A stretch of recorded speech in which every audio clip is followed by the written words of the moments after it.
we've really seen an influx of patients with COVID-19.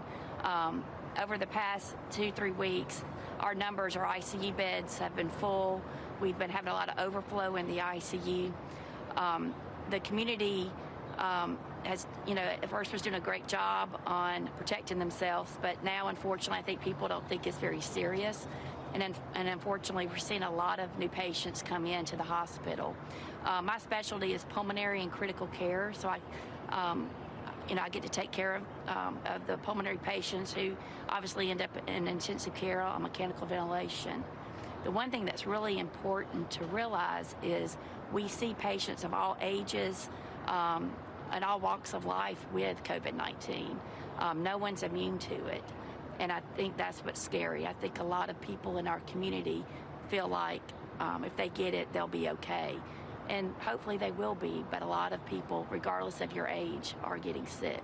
I've been in Montgomery practicing pulmonary critical care medicine for 14 years, and this is the highest census we've ever had to take care of. It is overwhelming. We're taking care of just tons of ventilators. What is the status of ICU beds in this hospital right now? To my knowledge, as of this morning, there are none available, but the intensive care unit can also, those patients can also be taken care of in the emergency department.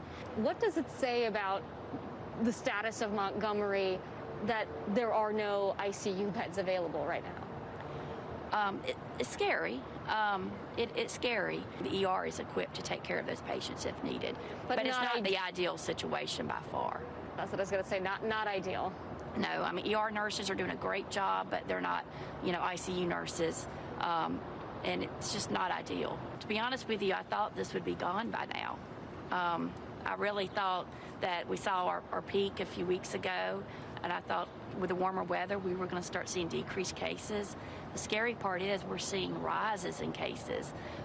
Multiple people are coming in every day positive, and it's scary.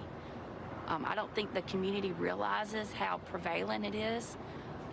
Right now, a lot of people don't know people who've been tested positive, which is a blessing, and I hope they don't have to have a loved one suffer from this disease. But it is rampant in this community, and it's spreading a lot, very contagious, and a lot of people are getting it. I think people are not taking it seriously in the community. I think there are a lot of folks I'm taking care of, caught it from people they know. And I just think people are just not respecting the wearing masks in public, trying to, do the social distancing. Unfortunately, I don't think they realize how serious it is. As I said, I do pulmonary and critical care medicine. I have patients who are on life support machines ranging from the ages of 26 up to 90, in the 90s.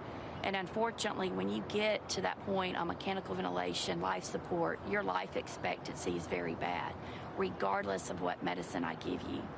And fortunately, right now, we do have access to plasma, remdesivir, Actemra, all the medicines that are being used to treat this disease. However, especially later in the disease, it's not working. And it's hard to take care of patients dying when I have no treatment to offer them except supportive care. And it's very sad. It's horrible. It's horrible. I'm used to taking care of sick patients. I'm used to seeing death in the ICU, but the volume of death and not being able to help my patients is just heartbreaking. To be honest with you, every day I'm on the brink of tears, wanting to know when this is going to end, because it's tough.